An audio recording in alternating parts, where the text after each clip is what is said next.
Where and when were you born? Well, I was born in Bangalore in Feb In 2000 in India. So yeah. in February, does that make you Pisces?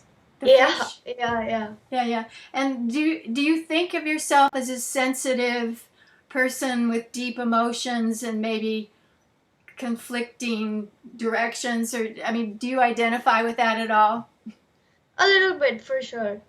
How so?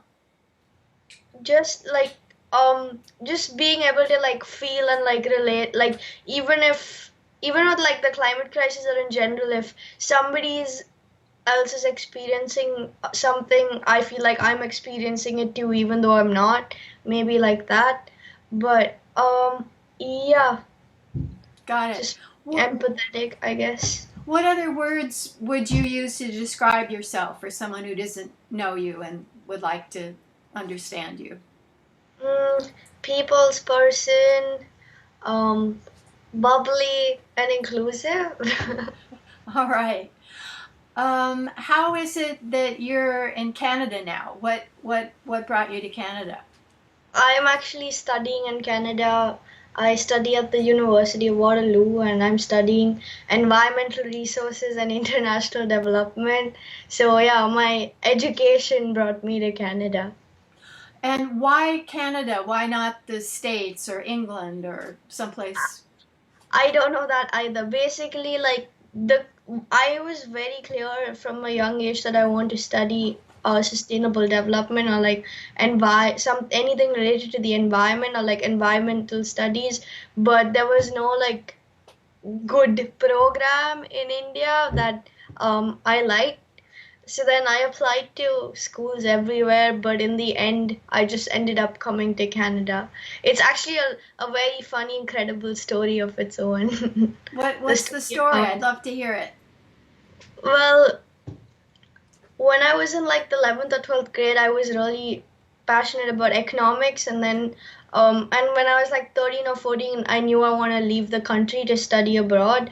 And so then in the 11th and 12th grade, I was applying to multiple schools to study economics. But then after high school, you get like a small summer break before you go to university.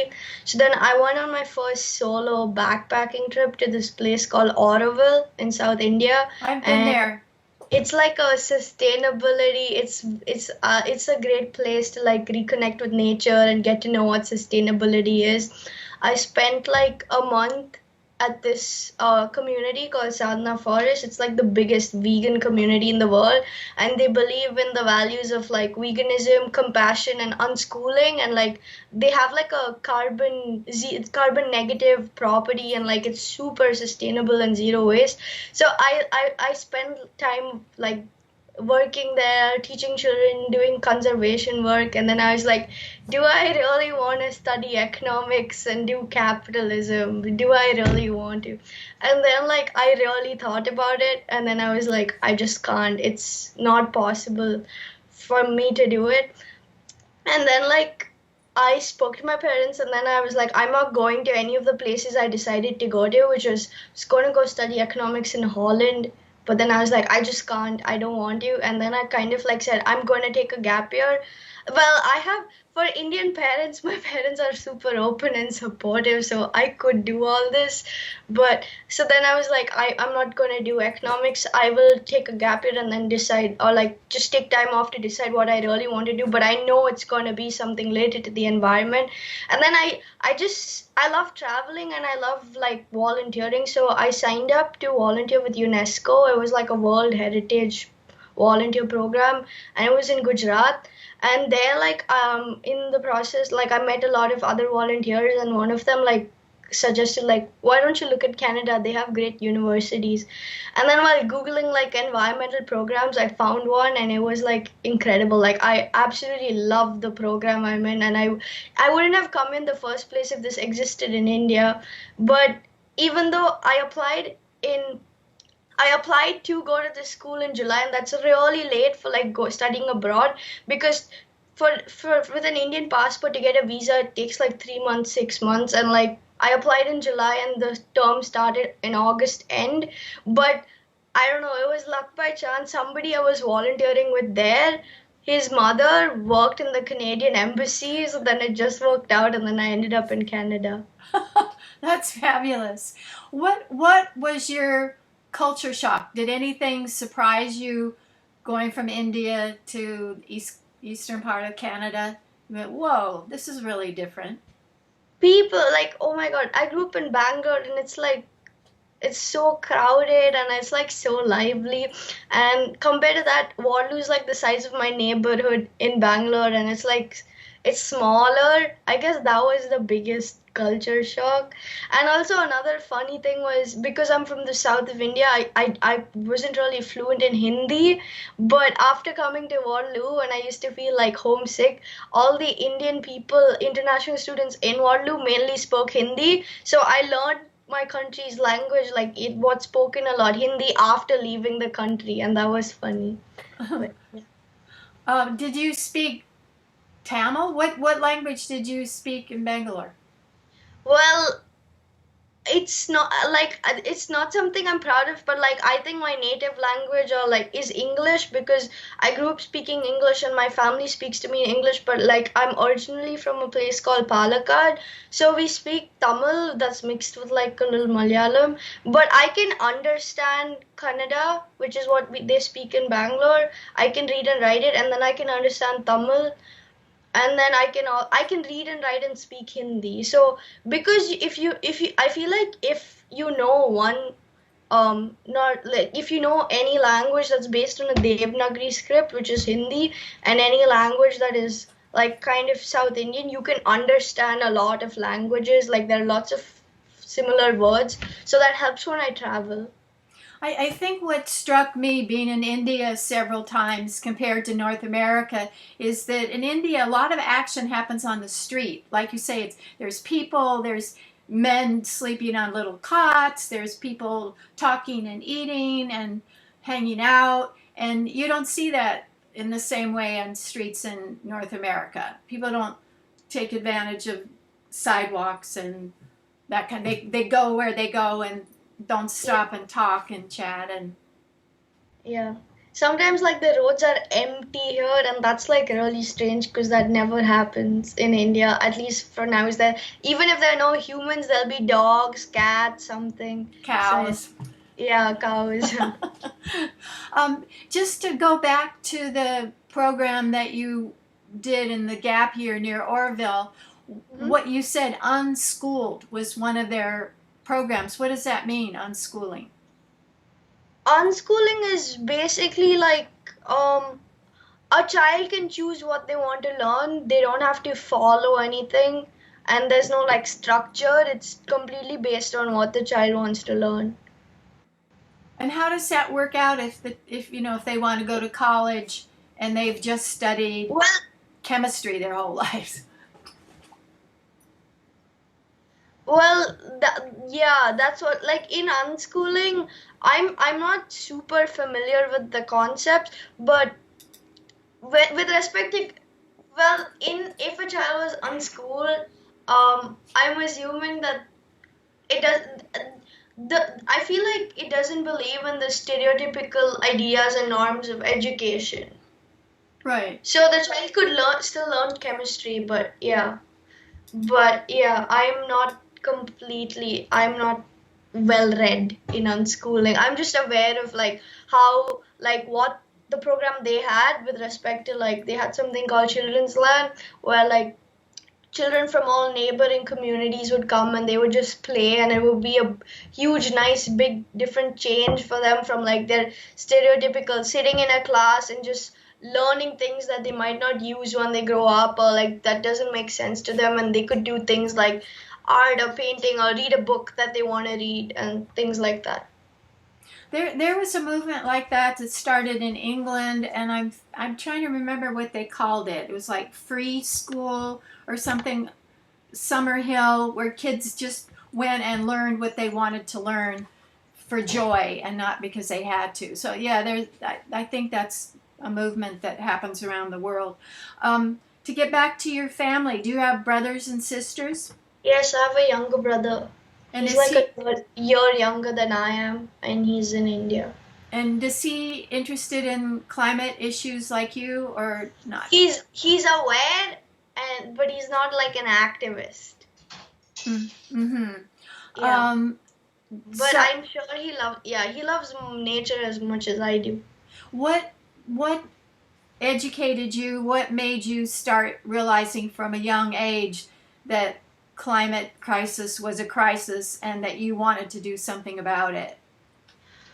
Well, in general, like from a young age, I had a lot of exposure to like wildlife conservation, because I used to go for like these naturalist camps and summer camps at a young age, from like the age of 12, where I learned about like herpetology or like camera trapping and things like that. And like my family is very like, let's go outdoors. So like we used to go on like family road trips to like the Himalayas or like national conservation areas. So I had a lot of exposure to like birding and like just looking at animals and that part. But with respect to like the climate crisis, I think I first became aware. So in 2013, in like May, my family and I we went on this trip to like Uttarakhand, and there are a lot of like we went to Corbett National Park and other places, and lots of like beautiful like lots of very high ecology, and it was biodiversity, and it was really nice.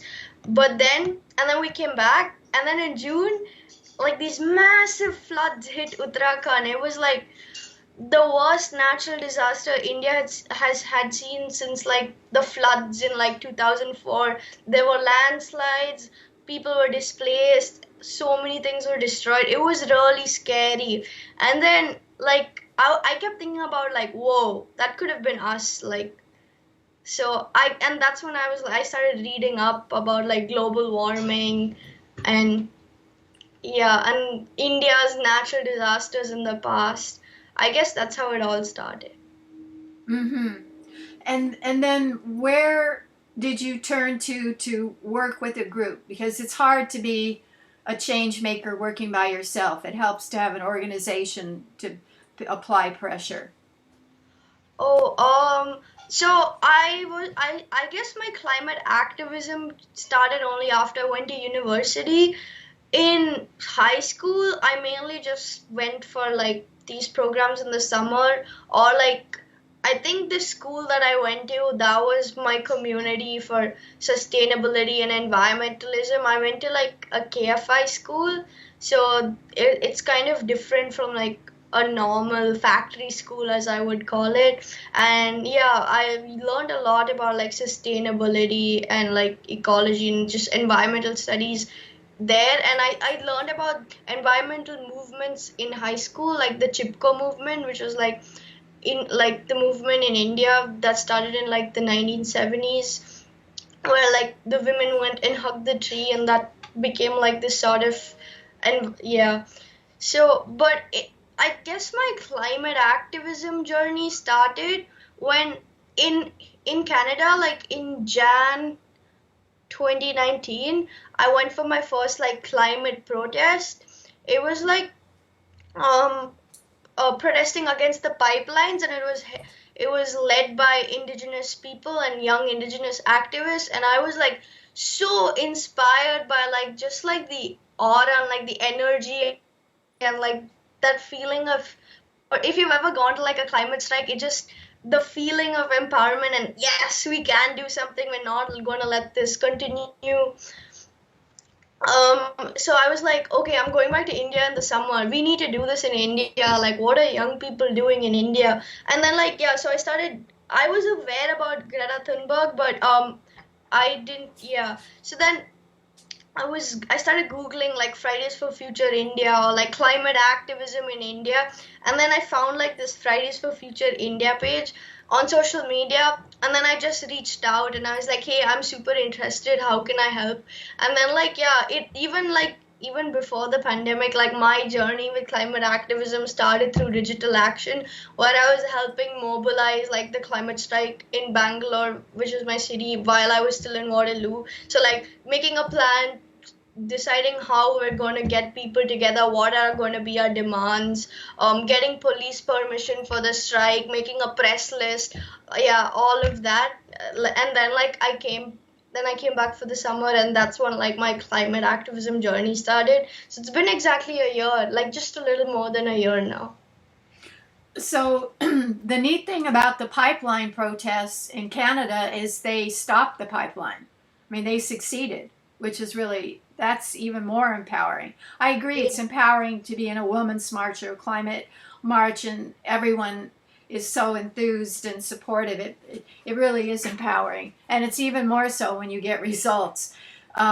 So are you involved on university campus? Is there any kind of activism there?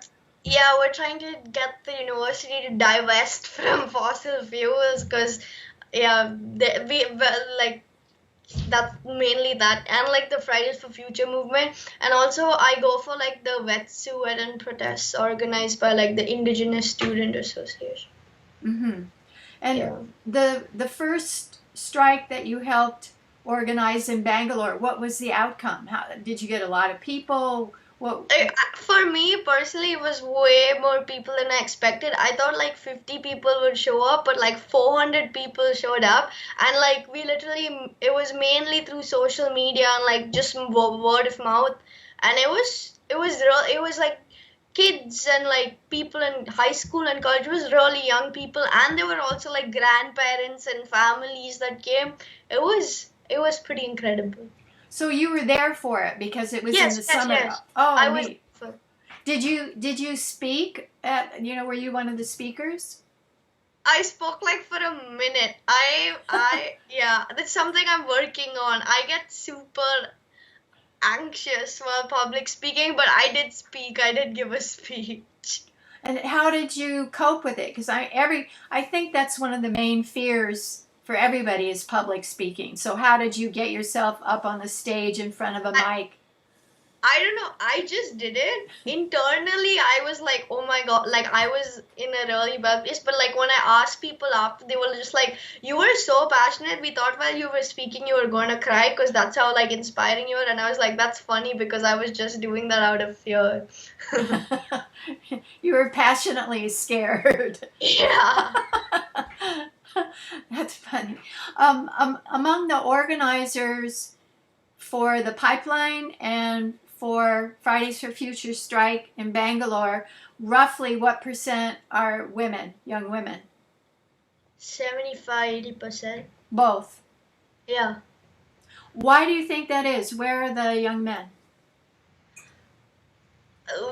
Women just have to have learned and they've had no choice but to learn how to like care more and consider more like not just themselves but like the community or like more people. And then young, like I guess societal conditioning and just general perceptions, it's not as put into men, but I think things are changing. But yeah, I think climate movement should be led by women, and yeah. Because they're more caring? They're more caring, they're more understanding. Yeah, they don't think only for themselves. They think, yeah. Do you think that it changes as boys grow up? Because some people that I've interviewed have suggested that it's not cool for adolescent boys to be an activist. I guess they think tree huggers are female and they don't want to be seen as anything feminine. But maybe as they get older, they're not so worried about their image. I don't know. Do you think there's a coolness factor for young men? No, I don't think that. I don't think there is. Yeah, maybe there's like a thing with activism, like, oh, I don't want to be an activist. That's just, I don't know. But what I'm thinking about is maybe like the young men or like boys who have access to nature more or like just spend more time in nature and experience climate change worse, they won't even think about this if they have to like become like when it comes to activism, because it's just that what's at stake and not like perceptions. So are you suggesting that as they have more experience with the harms of climate change, they will get more involved? It's an experiential thing? Not climate change, but yeah, I guess it comes with awareness also. So it seems to me that everybody, well, I don't know if this is true, but everybody's aware of climate change. Everybody is aware about climate change, but a lot of people are not connected to nature, so I think it's also related to that. That is interesting. Yeah, it's true. A lot of people that I've interviewed said they go to nature to renew themselves and to see the beauty in nature and hike and whatever. So that's okay. That's an important point of a feeling of affinity with nature. So Yeah, it's not like out there. yeah, you can.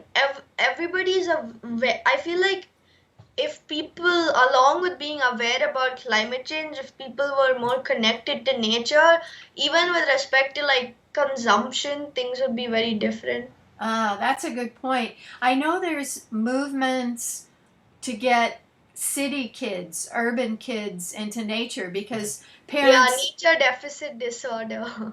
oh gosh. So parents are so afraid that their children will get kidnapped or hurt on the street, so they keep them inside with machine, screens all day Yeah, long. And yeah. that I think that's a real tragedy. Is that true in India that middle class families don't want their kids to go outside and play because they might get hurt? I don't know about the hurt part, but I've just noticed in general, kids stay indoor more and they're just more hooked to their phones and like video games and stuff. But I'm not sure about the hurt part. But also, the access to nature in India is is reducing every day. So there's that also. Because the forests are being cut down for firewood and farming Yeah, and the forests are being cut down. Natural disasters like the floods or like the cyclones, all of that will land is getting submerged. And then also like in cities, there's so much development and unplanned development that green spaces are reducing. Pollution, like 22 out of the 30 most polluted, yeah, I'm not sure if it's 30 or 50 most polluted cities are in India. So like, yeah, you don't want to go out and play because then you're just destroying your own body. So it's uh, like multiple factors. yeah, I think that Delhi is even beat out Beijing as the most polluted, and Beijing is pretty bad Yeah. until the pandemic, and then everything is cleaning up. Yes, but I think I am not sure what's going to happen after, because during the lockdown, the Ministry of Environment is like approving a lot of like mining projects and like a lot of projects that involve like a lot of that's going to cause a lot of pollution. So I feel like that'll make up for like how it's reducing right now. Oh yeah, I'm reading articles that around the world people are using the pandemic to do things under the surface that hurt the environment. Yes. So there's, oh, it's a crisis, so we can build coal mines. Why do you think that your generation Z is unique in the early age at which people can be activist leaders and make a difference? I don't know of other generations where you could make a difference. I could be wrong, at age 12 or something. I think it's primarily access to information and the way like knowledge sharing has changed. I think it's mainly that, which is enabled by like technology and just being aware more of what's happening around the world. And just I feel like now there is more empowerment and like leadership is being encouraged slightly more than before. So, and even like parenting styles are changing kind of. So like kids are given more um like they can make more decisions than before. That's my understanding. But also within climate activism, what I've noticed is even in climate activism it varies greatly, because like kids in the kids in the US and Europe have access, like their educations and upbringing is very different, and like, and then there is like the Indian education system, or like people like kids in India where like activism is not really encouraged. So there's that contrast, and also like quality of education, like if you go to an English medium school or like a private school, you probably, the chances of you being aware of climate change and just having so much knowledge is way higher. But what about like rural India, where they're facing the brunt of it, but they're not even aware of it as much as they should be? Then there are like, yeah, within climate activism, there's also like language barriers, where like most of us who are very aware, it's like mainly in English. What about people who don't know English? So yeah, these are the things that should be considered also. But yeah, things are changing. Why do you think it is that parents are less authoritarian and give more weight to children's thinking? What do you have any idea what changed that? I I don't know. Less. I don't have like a straight up answer, but what I'm thinking about is like maybe like the authoritarian for a while, but then also like the ill effects of that are coming out now, like things like trauma or like the mental health issues, all of that. A part of it could be just because of like how the systems have existed. So I think because of that, and also because of access to information, and also because of change in lifestyle, like before parents had more time to like look at everything that their child is doing, but now because of how expensive, or like because of the economies, parents spend more time like working to earn, and like, and I think that's another factor possibly. But yeah. And then, yeah, I think technologies also plays a very big role. What about the role of feminism in saying, everyone should be heard and we shouldn't have these hierarchies of power? I wonder if that's influenced parenting. E, it is influencing, maybe it's influencing more in the West than in India, but yeah, it's slowly happening for Do you sure. do you think of yourself as a feminist? Yes, 100%. Yeah, But everybody it's like, not, everybody is saying that. well, I'd like to add the word intersectional. Yeah. And that word comes up a lot. So for people who don't know it, how does intersectionalism apply to the climate movement? Um, it's basically where you're including, like, you're not, like, you're looking at all systems of oppression, and you're including it, like in feminism the primary thing is dismantling the patriarchy, but you also need to consider all the discriminations and how they're connected, and how like combinations of them can harm more people, some people more than others. And yeah, you need to consider everything: gender, race, age, class, what else? Um, Religion. religion, physical and mental abilities, sexuality, um, gender, ethnicities, everything. In India, I would say caste also. So yeah. It seems to me that you brought up a really important point that it's a privileged group that knows about climate change, has access to social media. And I'm wondering, what is it, 80% in India live in villages, in rural areas, something like that? I'm not sure about that statistic. Well, we'll have to check. But I'm wondering, when I had a chance to interview some of those kids who came from those, they weren't aware of global issues. They didn't know about climate change. They didn't have access to even to cell phones. What are you hearing about outreach to villages and rural people? Well, I think number one is bridging the language barrier. Number two is explaining it into their if you literally translate climate change into like Hindi, it's like you need to figure out a narrative and communicate in a way that they understand it and not just dump all these big scientific words on them. So I think it comes from there, and it's yeah, it's it's the outreach should happen where like it should mainly be like grassroots community outreach. Yeah, we have like we're working on it, but because of the lockdown, we haven't really been able to do much.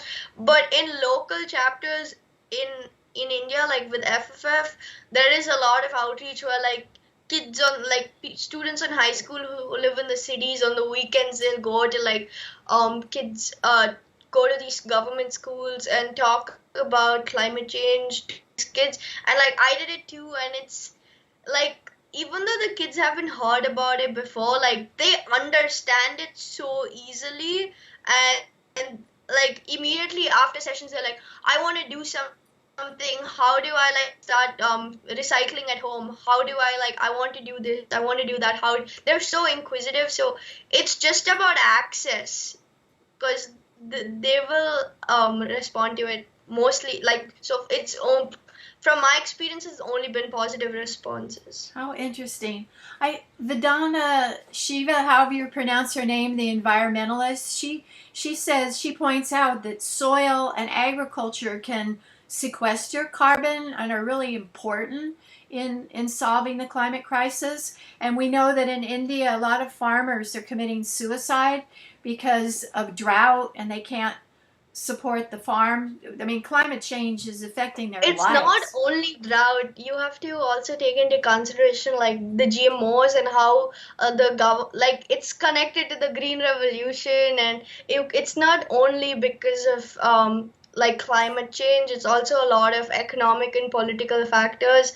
But yeah, I do believe in like slow foods and like sustainable agriculture in the future, but also I feel like at the rate at which climate change is happening, everything is changing so rapidly, and like we need resilient food systems, and in the like yeah, we need to figure out how to take the good parts of traditional ecological knowledge which was used in agriculture, like in India, like and we figure out how to integrate it.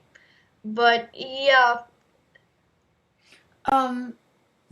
What I'm wondering is if how many of the villagers have cell phones? I mean, do they have like one per village? Everyone has cell phones. There's no issues with that. Everyone has cell phones. So that's can be the medium. But do the cell phones have access to internet?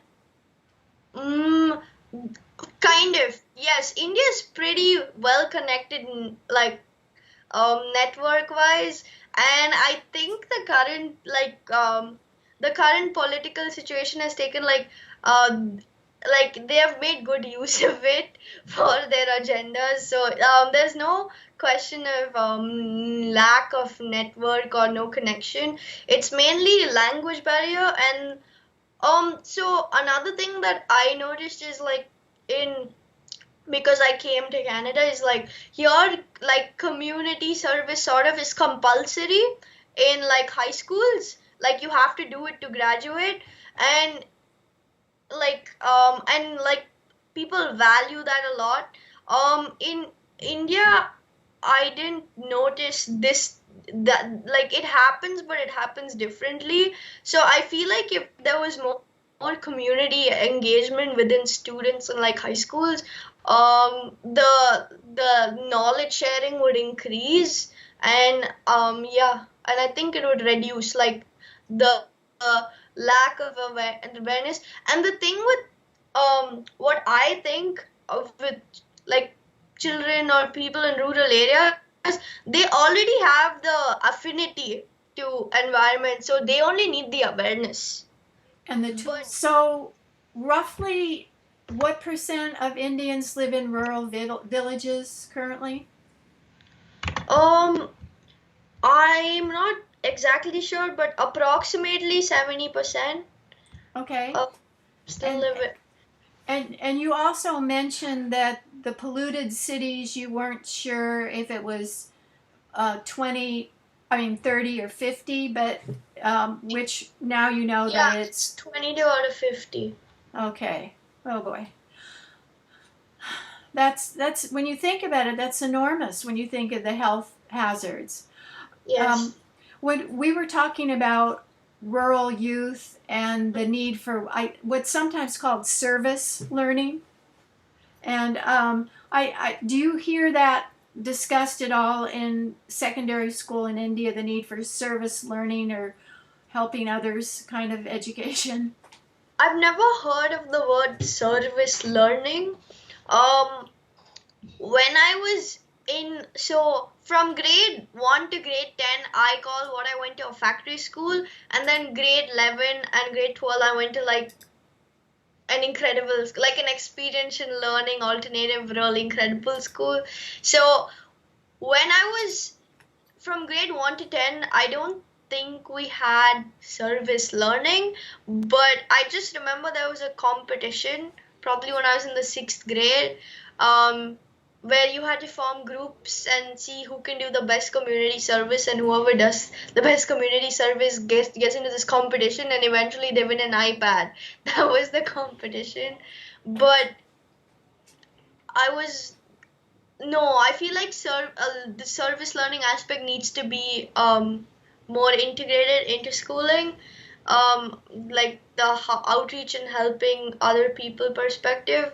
Um, yeah, when I was in the 11th and 12th grade, we had to like go we had something called VGM.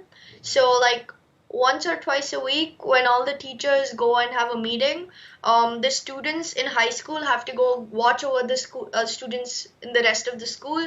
So this way, you have to interact with the students, and you have to make like an activity, and you have to like figure out how to do like a knowledge sharing or like a fun learning sort of experience. So yeah, I think every student should learn how to knowledge share, or how to share what you learn and help other people learn, and that's not like encouraged enough in schools. Hmm. To go back to something else that we were talking about, I think some people don't know what the Green Revolution was. And as I understand it, it was the use of chemicals, fertilizers, pesticides to grow GMO rice or corn or soybeans or whatever it was. So it made farmers dependent on the GMO seeds that Mhm. don't regrow. Is that accurate? Yes. And so it's really destructive because you have to have money each year to buy the GMO Yes. seeds, and you can't use the You seeds get into from. like a debt, and it's a vicious cycle, and most of the farmers commit suicide by consuming these fertilizers and pesticides. So sad. Yeah.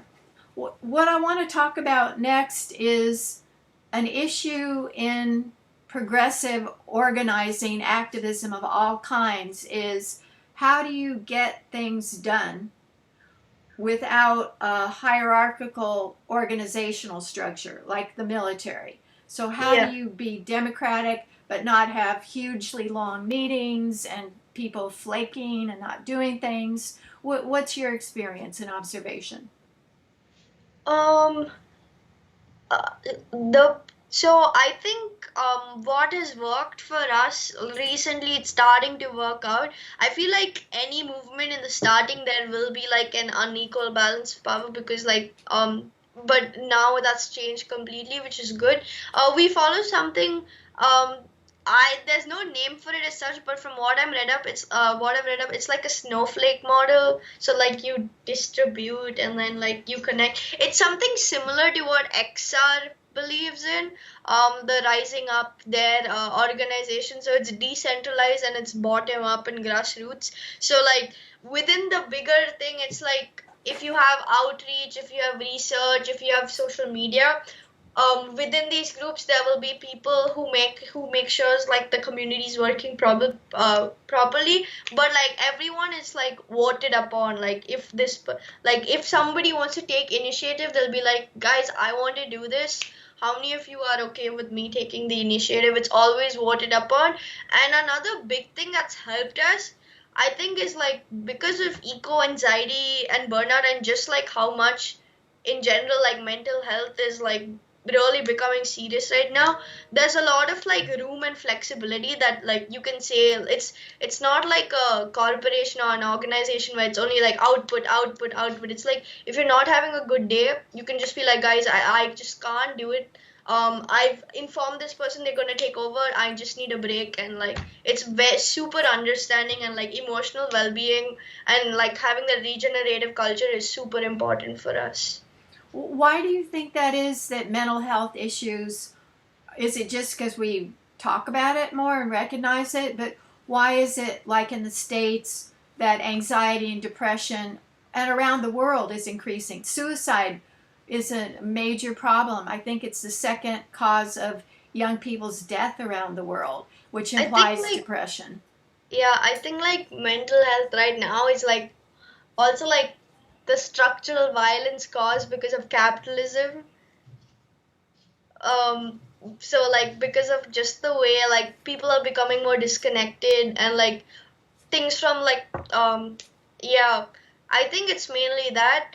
But also like eco anxiety, I think, is like acting as a catalyst for mental health in general, because like things are like disappearing right in front of us, and it's like incredibly scary. Like I always wanted to go to the Sundarbans, and then like last week it's gone. So yeah, it's just incredibly scary. And like just not having water, people dying because of the heat. It's just, yeah, climate change is acting as a catalyst for like just like the world's mental health.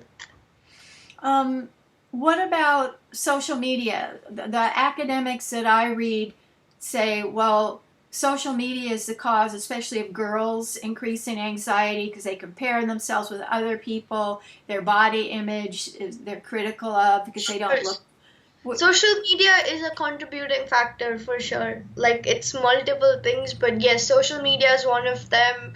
Just like the current work ethic, and just at the rapid rate at which people are living their lives, the isolation, climate change, it's like multiple factors. The economies, and like the suppression of voices, and the uh, democracies are like not like it's called a democracy, but it isn't really a democracy. So a lot of things, I feel like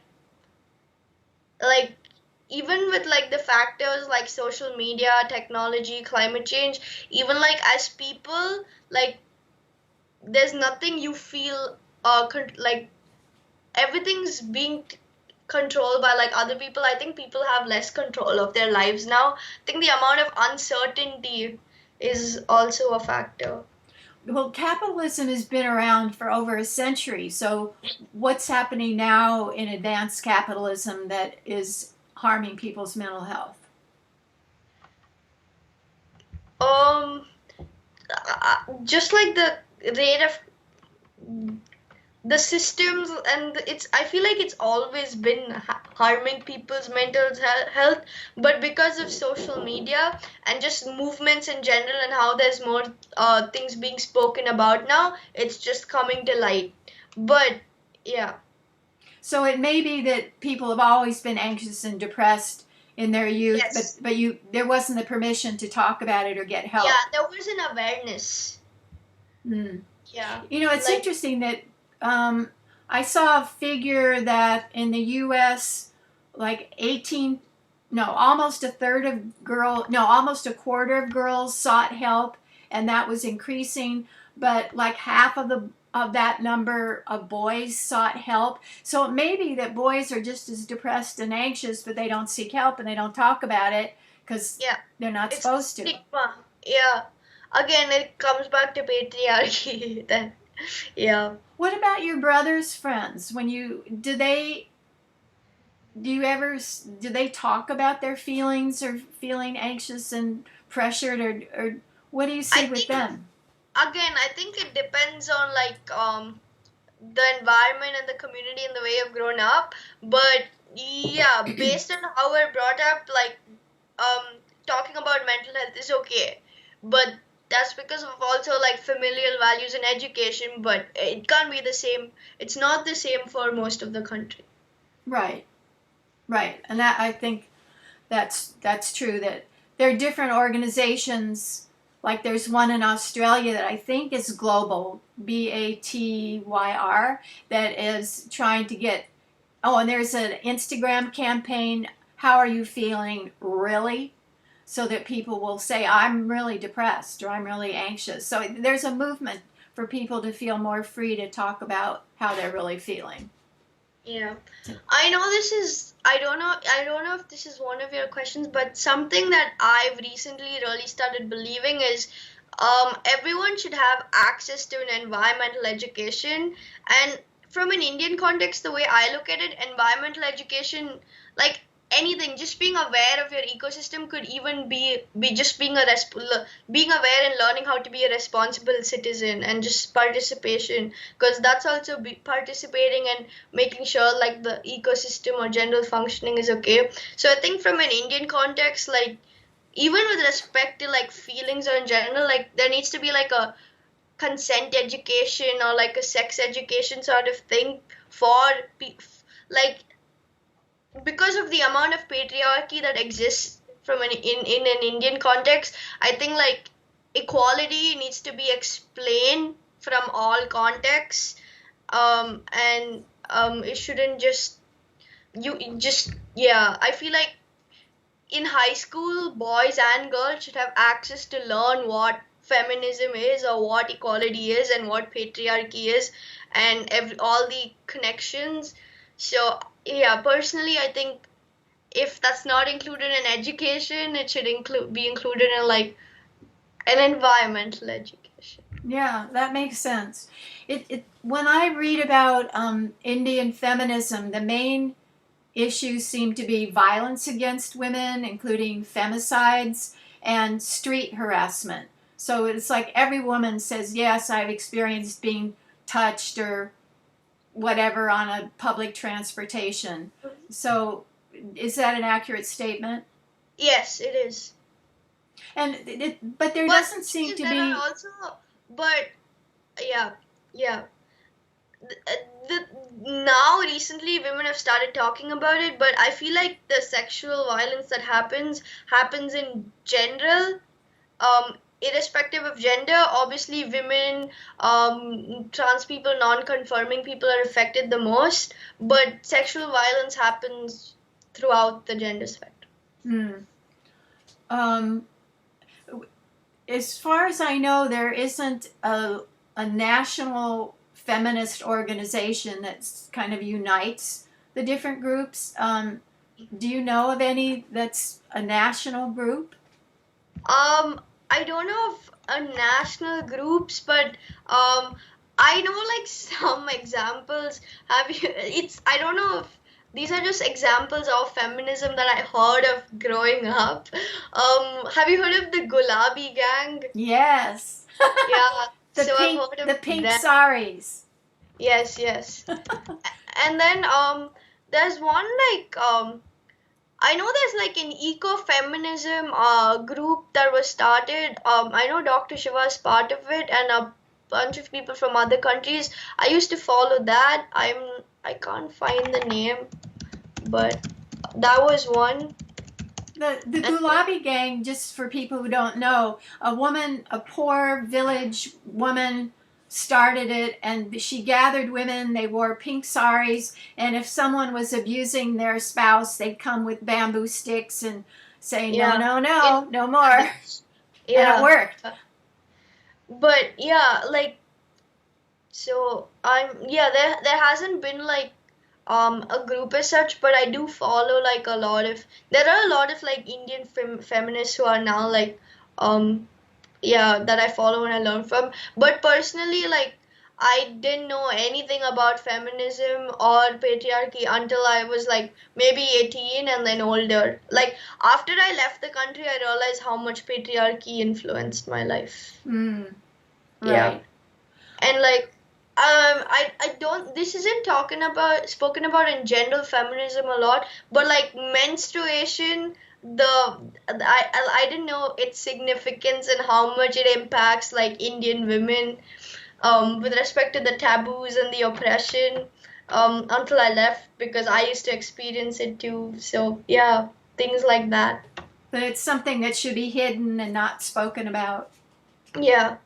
And also like the sustainability aspects of it too. Yeah. Um, Like how you dispose of the whatever cloth or like what. if you if you use disposable sanitary napkins or tampons in your lifetime, you will accumulate 150 kilos of plastic waste. But if you use like reusable cloth pads, if they're sustainable, they're made of organic cotton, they last like 5 years. You just buy it once.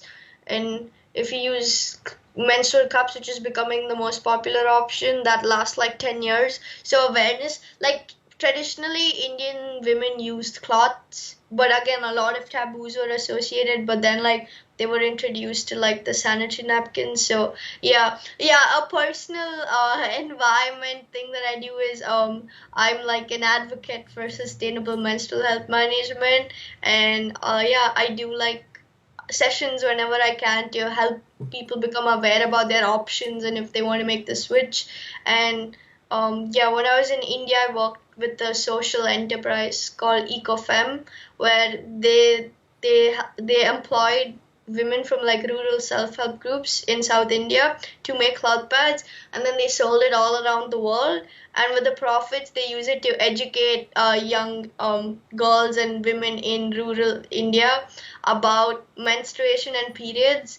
And yeah, I was seeing it in real life. Like even though I come from like a city and I'm super privileged, I had zero menstrual education, and seeing like young girls have access to like menstrual education, or like hear the word women empowerment at a young age, or like know about how like the products you buy affect the environment and your body, and how that's learning those sort of things at like a young age.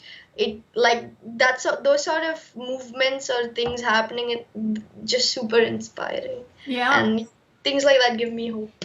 yeah. It's like books. A similar issue is that in rural areas, well, in cities too, it's hard to find a place to go to the toilet. And so Yes. some women wait till it's dark. And I know that there were two cousins that were hung by other villagers when they went out at night to use the fields to relieve themselves. So that really impinges on your life if you have to hold it all in for until nighttime. That's hard. It's not healthy. Yeah. So yeah, like the taboos and the physicals. So yeah, it's all connected. All the systems of oppression are connected. Oh wow. Yeah. Um, And even with respect to feminism, have you? I even learned about like ecofeminism, and that was so that was something that was really inspiring for me, and I connect that to the climate crisis, and I think that's how I connect like the climate movement and the feminism movement. in an intersectional way. Yeah. Yay! Were there books that influenced you? Because the reason I'm asking, because the second wave of the women's movement in the 60s and 70s was really book oriented. Books like Betty Friedan's The Feminine Mystique or Simone de Beauvoir's The Second Sex made a Mhm. huge difference. And I don't hear that with this wave of activism. The books. Well, for me, okay, so I think there is a feministic book that surely inspired me. It's called The Seven Necessary Sins. It's actually in front of me. I'm reading it out. The Seven Necessary Sins for Women and Girls, and it's by Mona Elathany. But yeah, that was a really incredible book. That Spell her last name, please.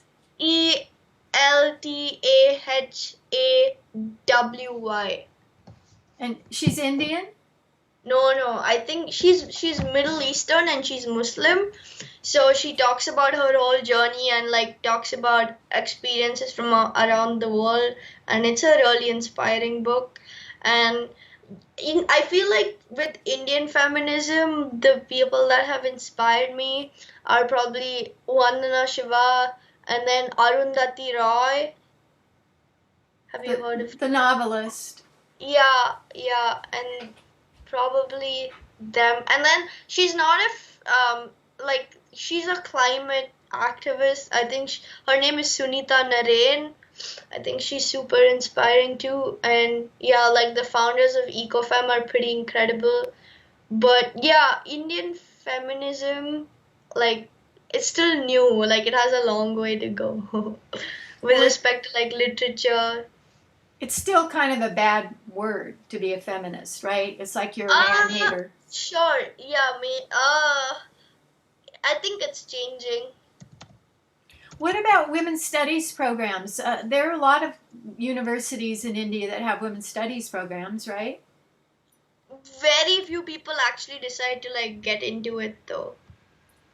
So like those are not like those programs exist, but maybe they just exist for namesake. I'm not aware. It's like I didn't even know women's studies existed until I left the country. Wow. Got Yeah. it. What national or international groups, climate activist groups, do you look to besides Fridays for Future for information, strategies, ideas? Who else? Extinction Rebellion, Zero Hour, yeah, pretty much them. The new Sunrise Movement, Our Time. Yeah, these are the organizations I look at. Yeah, and then there's Polluters Out, which is pretty new. It started in Jan, and I'm gonna nominate them for you to speak to next. Oh, good. Isabella Falai and Aisha Siddiqa. So yeah, great. They're like my age and they're pretty incredible. I don't know about Our Time. Our Time is the Canadian version of Sunrise Movement, kind of. Okay. And how would you say that Our Time and Sunrise are different in their approach from Fridays for Future? Green New Deal, like Fridays for Future, kind of chooses to be science focused and is not if the politics is not a priority in FFF.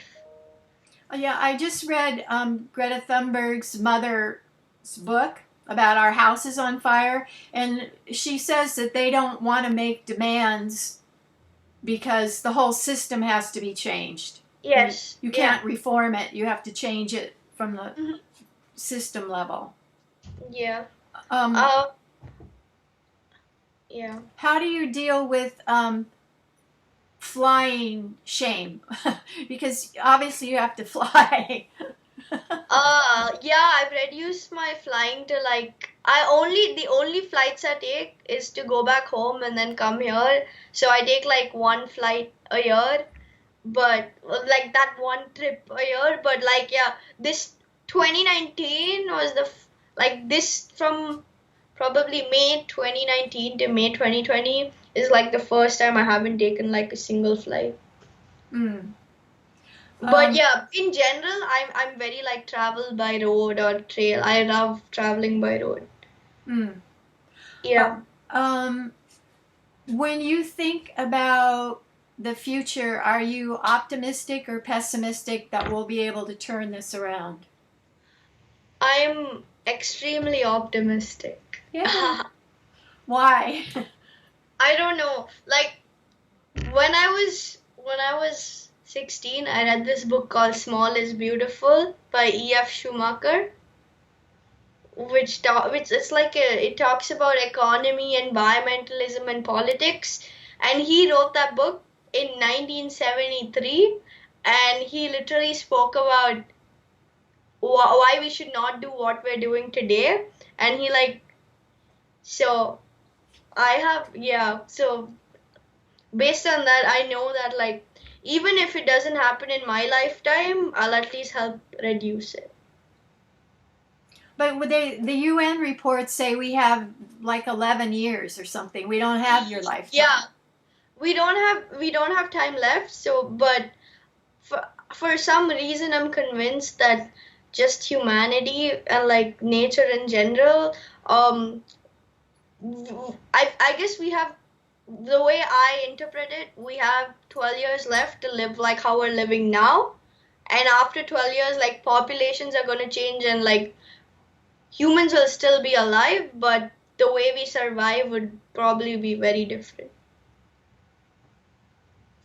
Because the temperature will be so extreme and Yes. the sea level Like rises. ecosystems will be different and like species will go extinct. So yeah, the earth isn't going anywhere. That's true. The cockroaches will survive. The earth, yeah, who knows? Yeah, who knows? It might become like Wall-E, but I hope that doesn't happen. Oh yeah, right. So 5 years from now, you'll be graduated and doing what?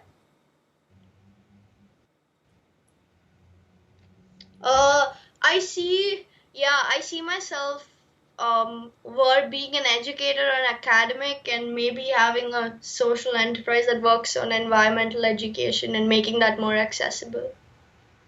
And then you maybe an academic, so maybe going on to graduate school. Yeah, I do. I do want to go to graduate school for sure. And like my dream is to make what I'm studying right now, make that accessible to Indians in India.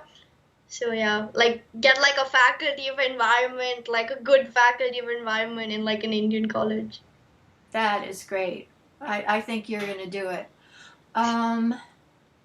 Let's see. And anything else that you think people should think about in terms of how to be an effective organizer, how to make change, what we need to do to not destroy our Mother Earth? Let Indigenous people lead the climate movement. I guess that is my message to like fellow climate activists and everyone in the climate movement. It's time for us to step back and just listen to them and listen to everything that they have to say and like act upon it, because at the end of the day they've always been the original stewards of the land and they connect with the land the most, and if they're willing to teach us, we should learn from them. So I think of activists, Indigenous groups in Canada, Australia, New Zealand.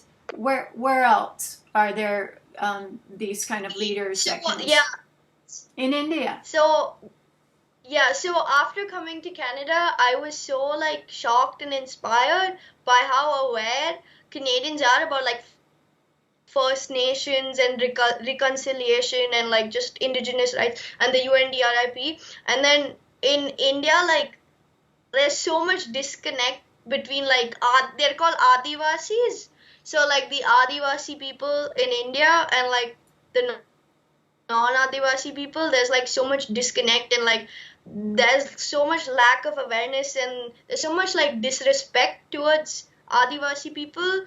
And even though they're affected the most by climate change and they do the most, like they've been doing climate activism for centuries. So are they also called tribals? Yeah. The Adivasi people are tribal people? Do you hear me? Yes, Indigenous tribal people. Yeah, because I've Indian tribal people are Adivasis, and there are like over 1,000 tribes in India. Right, and they're part of the scheduled castes that get like affirmative action. And SC/ST, exactly. And some of them aren't even in. Some of them aren't. So another thing I feel like in the climate movement in general, it needs to be more inclusive and people from all walks of life should have like a place to speak, and the more marginalized and more oppressed, their voices should be amplified and that often gets forgotten in climate movements, like from what I've noticed. So it's very important to, like, at every single stage, like, reiterate that. So an example is shutting down the I think I don't know if it was XL, but the pipeline that was going across Canada to come out in British Columbia. Why were they able to stop that? What did the First Nation leaders do that was effective? I I am not I don't know enough to comment on that. Okay. Well, you can hook me up with one of the leaders and we'll talk to them. For sure. Yeah. Okay. But I don't know anybody who's below 25. All right. Thank you.